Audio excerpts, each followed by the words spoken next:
নমস্কার। তানাশাহি নেই চলেগা এই আলেখ্যের চতুর্দশতম এপিসোডে আপনাদের সকলকে স্বাগত জানাচ্ছি। গত এপিসোড আমি শেষ করেছিলাম এলাহাবাদ হাইকোর্ট ইন্দিরা গান্ধীর নির্বাচন 4 বছর পরে নাকচ করার সিদ্ধান্ত নিয়ে অকস্মাৎ এমনিতেই দিল্লির ঘোলা জলকে আরো ঘোরালো করে তুলেছিল। দেখুন, একটা ব্যাপারে অবশ্য এলাহাবাদ হাইকোর্ট ইন্দিরা গান্ধীকে সুযোগ দিয়েছিল। তারা বলেছিল, অর্থাৎ ওই বিচারপতি সিনহা বলেছিলেন, তার এই রায় যেদিনকে প্রকাশিত হবে তার 20 দিনের মধ্যে ইচ্ছে করলে ইন্দিরা গান্ধী সুপ্রিম কোর্টের কাছে আবেদন জানাতে পারেন। কিন্তু সেই সময়সীমা পার হওয়ার আগেই দেশের রাজনীতির পারদ এমনভাবে চড়তে শুরু করে যে দিগ্বিদিক শূন্য হয়ে ইন্দিরা গান্ধী দেশের জরুরি অবস্থায় ঘোষণা করে দিলেন। দেখুন, এই ব্যাপারে কোনো সন্দেহ নেই যে ইন্দিরাকে অত্যন্ত লঘু পাপে গুরুদণ্ড দিয়েছিল এলাহাবাদ হাইকোর্ট। কেন কথা বলছি? যে দুটি কারণে প্রধানমন্ত্রীর নির্বাচন খারিজ করা হয়েছিল তার চরিত্র ছিল নেহাতি টেকনিক্যাল। সেগুলো কি না, তিনি সরকারি অফিসারদের সহযোগিতা নিয়ে বক্তৃতার মঞ্চ তৈরি করিয়েছেন এবং বিদ্যুতের ব্যবস্থা করেছেন। সে সময় একজন ব্যক্তি, তার নাম যশপাল কাপুর, প্রধানমন্ত্রীর সচিবালয়ে কাজ করতেন, ইন্দিরার অত্যন্ত ঘনিষ্ঠ ছিলেন। তারকে ব্যবহার করেই ইন্দিরা এইসব সুবিধে আদায় করেছিলেন বলে আদালত মনে করেছিল। কিন্তু আমরা যারা ভারতবর্ষের নির্বাচন দেখতে অভ্যস্ত, সেই 1967 থেকে তো আমার নিজেরই মনে আছে, এটা একটা অপরাধ বলে বিবেচিত হওয়ার মতো কোনো ঘটনা।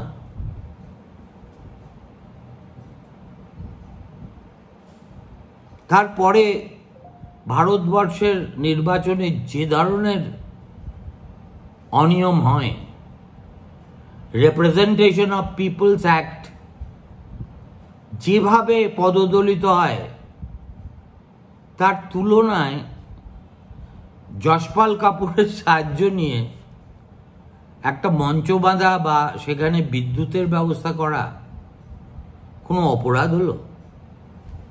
পরের দিন নিউ ইয়র্ক টাইমসে বিলেতের একটি দৈনিকে পরের দিন এই রায় সম্পর্কে লেখা হয়েছিল, এই রায় অনেকটা রাস্তায় ট্রাফিক আইন ভাঙার জন্য মৃত্যুদণ্ড পাওয়ার মতোই। এই বিষয়টি নিয়ে আমি কংগ্রেসি নেতাদের সঙ্গে অনেক কথা বলেছি, যারা ইন্দিরার পক্ষে ছিলেন, বিপক্ষে ছিলেন, উভয় শিবিরের নেতাদের সঙ্গে আমি কথা বলেছি। তারা মোটামুটি সবাই কিন্তু একই অভিমত ব্যক্ত করেছিলেন যে এলাহাবাদ হাইকোর্ট মশা মারতে কামান দেখে ফেলেছে। এত তুচ্ছ কারণে কোনো মানুষের নির্বাচন, তাও 4 বছর পরে বাতিল করা যায় না, যদি না সেই বিচারপতির নিজস্ব কোনো পলিটিক্যাল এজেন্ডা থেকে থাকে। কিন্তু ততদিনে জয়প্রকাশের নেতৃত্বে বিরোধীদের আন্দোলন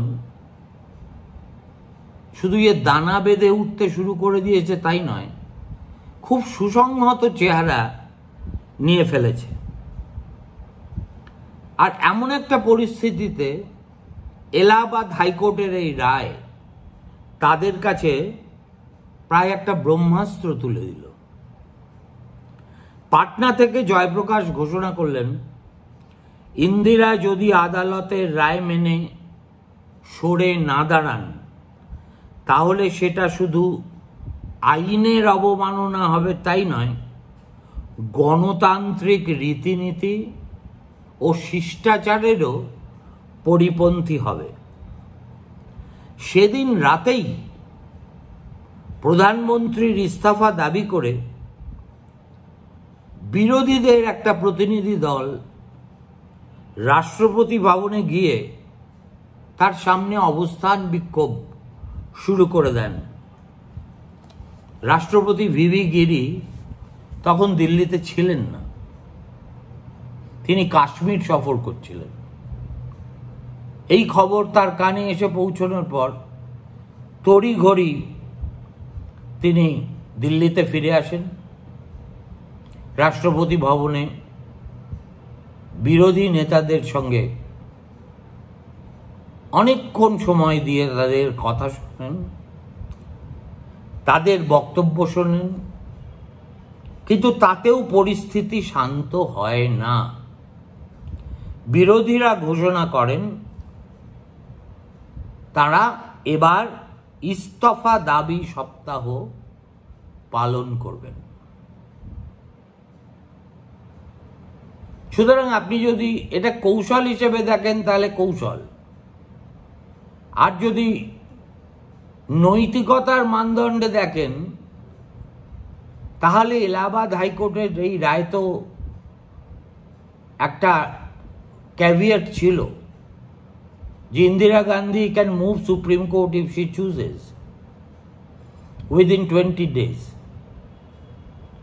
তাহলে সেই রায়টা আসা পর্যন্ত তারা অপেক্ষা করবেন না কেন?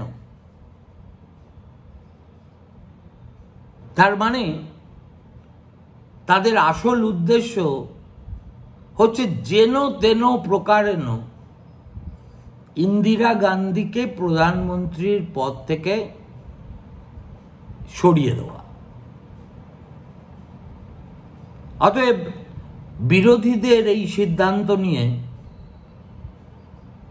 প্রশ্ন তোলার, এমনকি সন্দেহ প্রকাশ করারও যথেষ্ট অবকাশ কিন্তু রয়ে গিয়েছে। যেমন ধরুন প্রণববাবুর মতো ইন্দিরা ভক্ত কংগ্রেসীরা বলেছেন, আমাকে বলেছেন, এলাহাবাদ হাইকোর্টের রায় বের হওয়ার পরে মামলাটি গিয়েছিল সুপ্রিম কোর্টে। সুপ্রিম কোর্ট একটা অন্তর্বর্তীকালীন রায়ও দিয়েছিল। তাতে কৃষ্ণা আইয়ার দিয়েছিলেন সেই রায়। তাতে পরিষ্কার বলে দেওয়া হয়েছিল ইন্দিরা গান্ধীর সংসদে ভোটাধিকার থাকবে না, কিন্তু তিনি প্রধানমন্ত্রী পদে থাকতেই পারেন। অর্থাৎ এলাহাবাদ হাইকোর্টের ওই রায়টাকে বেশ কিছুটা ওয়াটার ডাউন করে দিয়েছিল সুপ্রিম কোর্ট। তারা একজন সদস্যের ভোটাধিকার, তার তো আসল কথা, সেইটা তখনই ইন্দিরা গান্ধীকে ফিরিয়ে দিতে সুপ্রিম কোর্ট অন্তর্বর্তীকালীন রায় রাজি হয়নি। কিন্তু তিনি যে দেশের প্রধানমন্ত্রী থাকতে পারেন এ নিয়ে কোনো প্রশ্ন তোলার অবকাশই ছিল না। দেখুন, ব্যাপারটা হচ্ছে এইরকম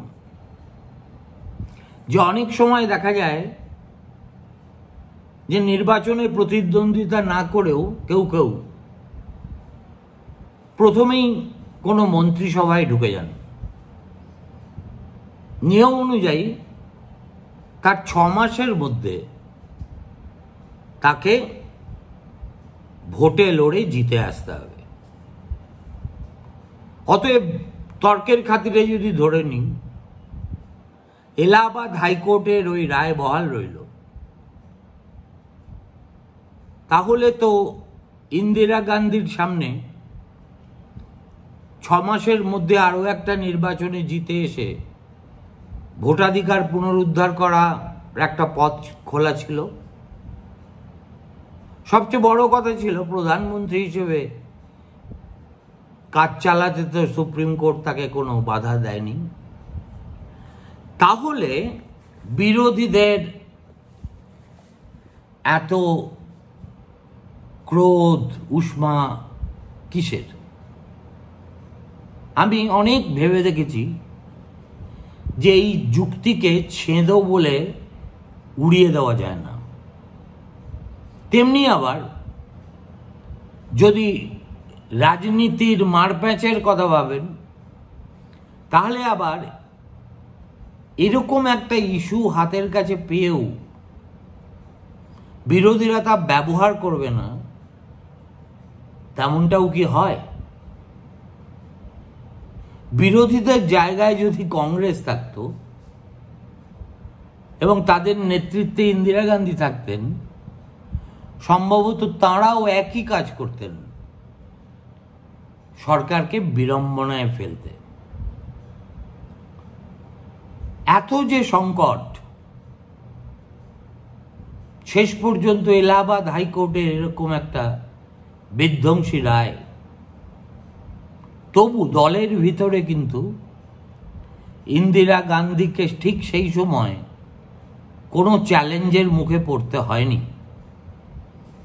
তেমন সম্ভাবনাও ছিল না।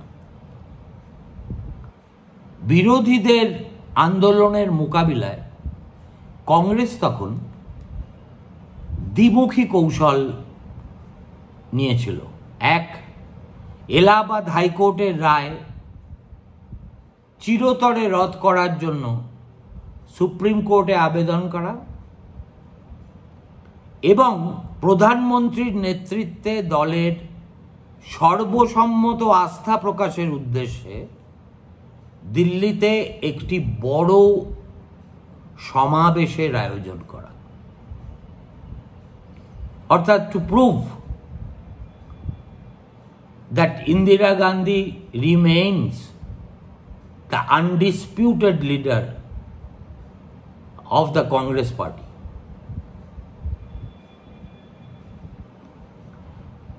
বোট ক্লাবে কিছুদিন পরেই সেই সভার আয়োজন করা হয়েছিল। তারিখটা ছিল 20শে জুন। প্রণববাবু আমাকে বলেছেন যে সেই মিটিংয়ে নাকি 1,15,000 মানুষ জমায়েত হয়েছিলেন। বোট ক্লাবে, আমি তো বোট ক্লাব দিল্লিতে 9 বছর চাকরি করেছি, 15 লক্ষ মানুষ বোট ক্লাবে জমায়েত হতেই পারে না। তবে এই জনসভার উপস্থিতির হার সব রাজনৈতিক দল দেখবেন যা হয়েছে তার কয়েক গুণ বাড়িয়ে বলে থাকে। আমি একথা মানতে রাজি আছি যে বোট ক্লাবের ওই সভায় ভিড় উপচে পড়েছিল, কিন্তু তাই বলে 1,15,000 মানুষ সেদিন দিল্লিতে সমবেত হয়েছিলেন ইন্দিরার নেতৃত্বের প্রতি আস্থা জানানোর জন্য, এটা একটু বোধহয় প্রণববাবুর বাড়াবাড়িই ছিল। ওই সভায় ইন্দিরা গান্ধী খুব একটা ইমোশনাল স্পিচ দিয়েছিলেন। বিরোধীরা কিভাবে তার বিরুদ্ধে চক্রান্ত করছে তিনি তা বিস্তারিত ব্যাখ্যা করেন। বলেন তিনি বেঁচে থাকবেন না মরে যাবেন সেটা বড় কথা নয়, তার চেয়েও অনেক বড় কথা হলো জাতীয় স্বার্থ। অর্থাৎ কংগ্রেসীদের ভাবাবেগে একটু সুড়সুড়ি দিয়ে দেওয়া যে এই দেখো বিরোধীরা সবাই মিলে একজন মহিলার পিছনে এমনভাবে লেগেছে যে তার ফল বিয়োগান্তকও হতে পারে। কিন্তু তাতে বিনা যুদ্ধে সুচগ্র মেদিনী ইন্দিরা ছাড়বেন না। বোট ক্লাবের সভার দুদিন আগে কংগ্রেস সংসদীয় দলের বৈঠক বসে ইন্দিরার প্রতি আস্থা জানাতে, কেননা সেটাই তো আসল ফোরাম। কংগ্রেস সংসদীয় দলেরই তো নেতা ছিলেন ইন্দিরা, সেই কারণেই তিনি প্রধানমন্ত্রী। অতএব জনসমাবেশের আগে কংগ্রেস ঠিকই সিদ্ধান্ত নিয়েছিল যে কংগ্রেস সংসদীয় দলের একটা বৈঠক ডাকা হলো ইন্দিরা গান্ধীর নেতৃত্বে আস্থা জানাতে।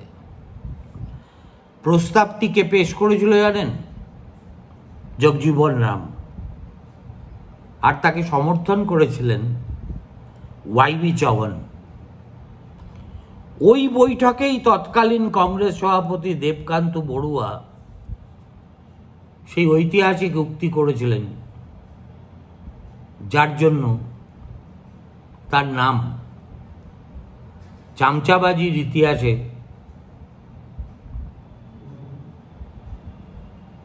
সারাক্ষণ মানুষ স্মরণ করে যাবে। ওই বৈঠকেই তিনি বলেছিলেন Indira is India, India is Indira. স্তাবকতার শেষ বিন্দুতে দাঁড়িয়ে বড়ুয়ার আরও মন্তব্য ছিল হাইকোর্টের রায়ে প্রধানমন্ত্রীর নৈতিক অবস্থান মোটেই দুর্বল হয়ে যায়নি, বরং মানুষের স্বতঃস্ফূর্ত প্রতিবাদে পরিষ্কার প্রধানমন্ত্রী পদে ইন্দিরা গান্ধীকেই তারা দেখতে চান। We have lost a battle, but we must prepare to win the war. সহকর্মীদের এমন নিঃশর্ত আনুগত্য প্রদর্শনের জবাবে ইন্দিরা গান্ধীর বক্তব্য ছিল আমি থাকবো কি থাকবো না সেটা বিরোধীদের দাবির উপরে নির্ভর করে না, নির্ভর করে আমার দলের সহকর্মীদের ইচ্ছের উপরে। এই ব্যাপারে কোনো সন্দেহ নেই যে কংগ্রেসের অন্দরে সেই সময় স্তাবকতা একদম তুঙ্গবিন্দুতে পৌঁছেছিল। কিন্তু সত্যিটা হচ্ছে, আমি তন্ন তন্ন করে বিষয়টা নিয়ে আলোচনা করে দেখেছি, the prevailing mood in the Congress was like that. অর্থাৎ ইন্দিরার ব্যাটল আমার ব্যাটল। কংগ্রেসি নেতারা উপদলীয় যাবতীয় কোন্দল ভুলে এটাই বিশ্বাস করতে শুরু করেছিলেন এবং সেইভাবেই তারা কাজকর্ম করছিলেন। এক বাক্যে তাদের রায় ছিল ইন্দিরা গান্ধী ছাড়া আর কোনো নেতা আমরা মানব না।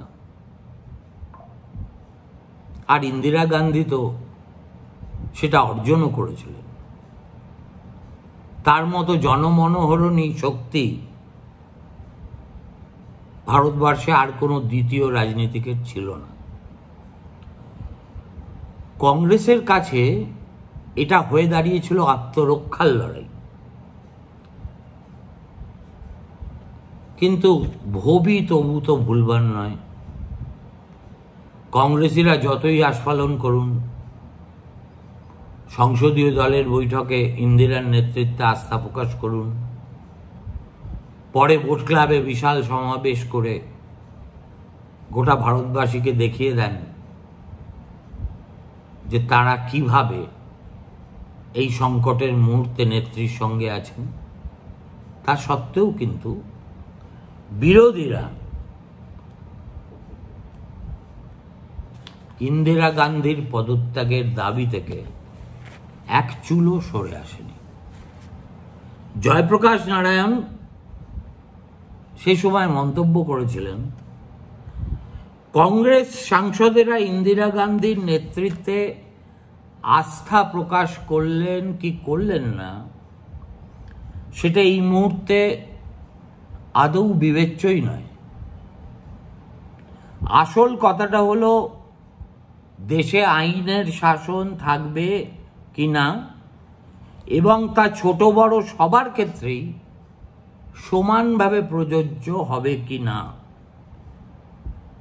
সুপ্রিম কোর্টের বিচারপতি কৃষ্ণ আয়ার যেহেতু এলাহাবাদের রায় পুরোপুরি খারিজ করেননি, তাই বিরোধীদের মুখ বন্ধ করার কোনো উপায়ও ছিল না। একজন সাংসদ হয়েও সংসদে ভোট দিতে পারবেন না, বেতন তুলতে পারবেন না, অথচ প্রধানমন্ত্রী থাকতে পারবেন, এমনতর একটা রায় অবশ্যই পুরোটা ইন্দিরার পক্ষেও যায়নি। ফলে তার বিরুদ্ধে যেন তেন প্রকারেণ গদি দখলে রাখার অভিযোগটি জনতার দরবারে অনায়াসেই বিশ্বাসযোগ্য হয়ে উঠেছিল। আজ এ পর্যন্তই। আগামীকাল বা পরের এপিসোডে পরের কথা। ভালো থাকবেন। নমস্কার।